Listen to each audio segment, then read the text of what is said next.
In episode 24, we discussed farm business generational transfers from the current owner's perspective. But today we're going to cover the topic from the opposite direction, from the perspective of the person who's coming in to take over the farming operation.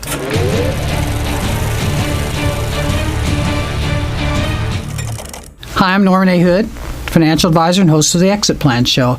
I interview America's top advisors like Bill Circle to help business owners like you enjoy more freedom, grow your company faster, and retire someday on your own terms. Bill is the owner of Sinago in Macomb, Illinois. He has a master's degree in clinical psychology. He's a licensed clinical counselor and a family business consultant.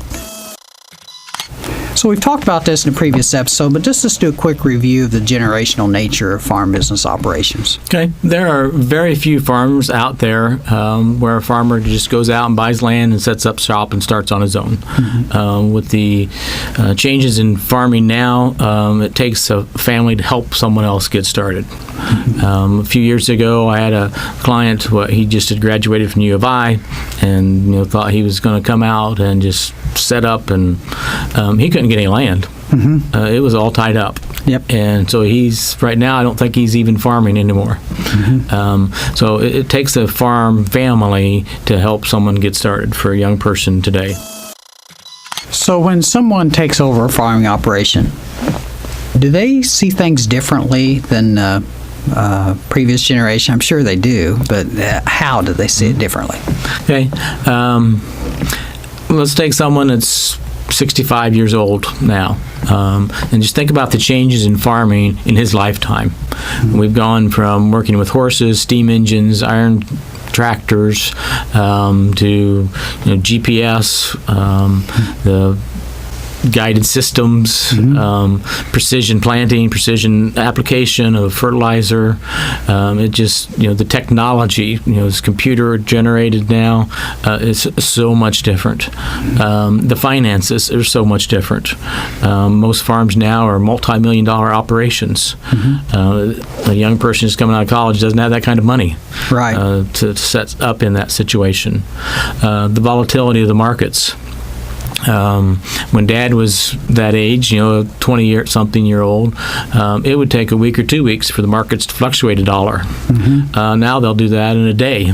Okay. Yeah. So the marketing issue takes so much more time and energy and understanding to watch that. Mm-hmm.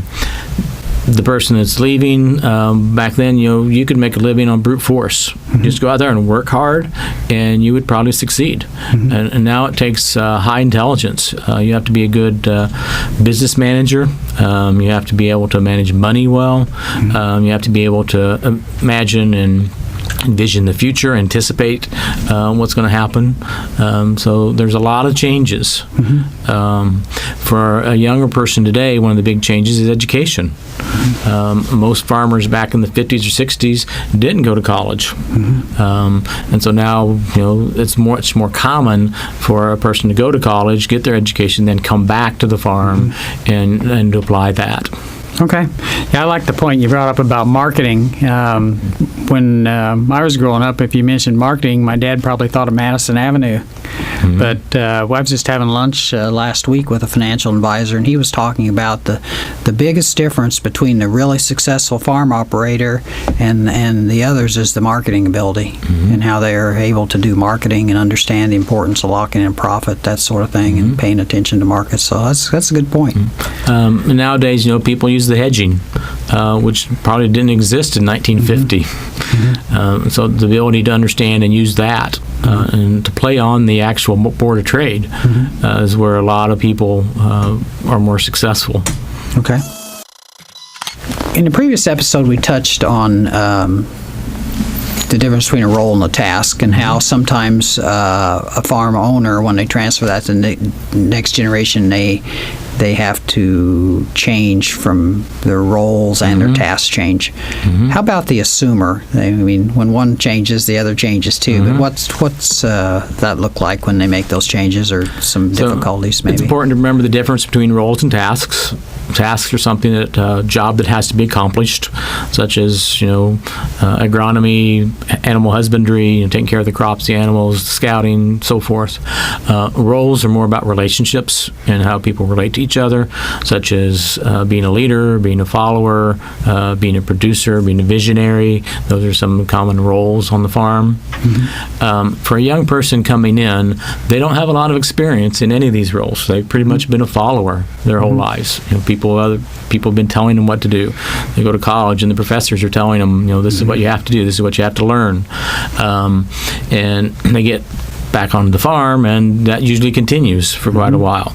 The dad is saying this is what has to be done now, and so for them to be prepared to make these transitions, that can be quite scary for them. To have the confidence to make decisions can be big.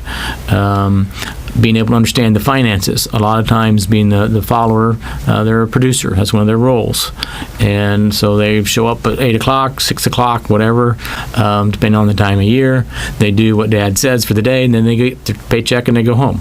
And there are a lot of them that are kind of kept out of the financial end of it. They aren't involved in the books and those decisions. So for them now to all of a sudden be thinking about taking that over can be a daunting task. I think one of the struggles the younger person also has is the appreciation for experience. They put a lot more value in the education. They go to college. They've invested in this for 4 years, their money. They want to come home and they want to use that. Well, for a person to be successful in farming today, to make this transition, they've had to be pretty smart, pretty wise business person. There's a lot of value in that experience from the father. And sometimes the younger person doesn't always appreciate that.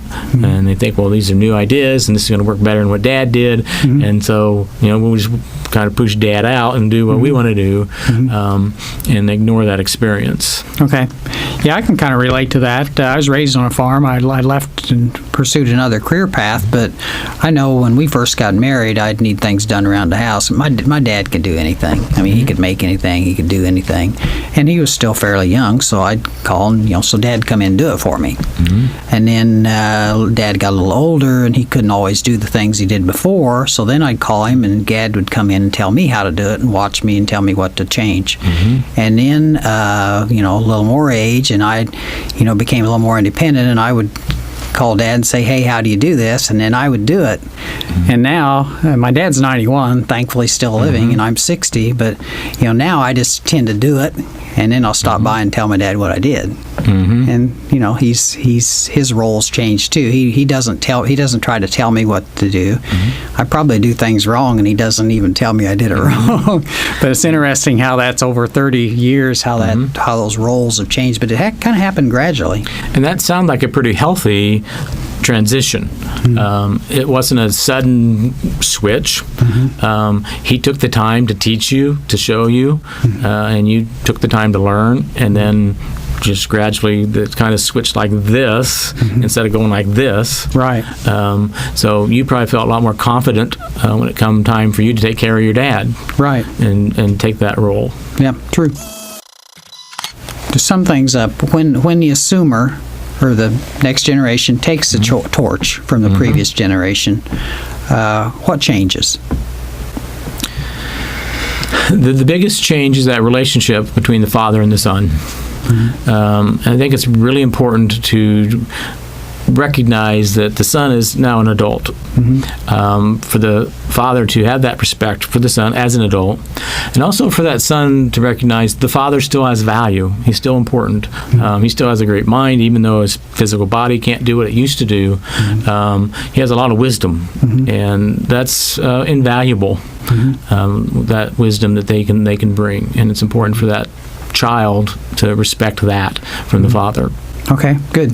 You and I we're talking about sons and fathers and stuff, and that's pretty much common in farming. But I do remember one situation where I went to see this farming operation. It was actually the daughter that had taken over. There weren't any sons, and I think this is kind of unusual, but there's certainly no reason it couldn't happen. And I mean, the women are very good business managers, and this lady done a fantastic job and was on top of things. But that was it was just something I hadn't seen a lot, but it's probably probably more common all the time. There are a few women. I mean, we could take patriarch out, put matriarch in. It's not that they don't exist. The norm is for it to be male. A lot of times, the woman's role has been in the record keeping, the bookkeeping, the financial end, and keeping track of all of that. And so that's part of those family dynamics that people have to navigate. And so dad can't do the physical work anymore. What's mom going to do? Is she still going to continue in with the financial end and helping with that? And that's one of those things that has to be navigated to make this transition happen. Okay, good points. So we're going to close things out here. If you want more information about Bill's services, you can find his information in our show notes on our website. And so visit our website right now. Take a look at the show notes. Contact Bill if you want more information. Contact me if you want more information about exit planning. And we'll see you back next time. Thanks.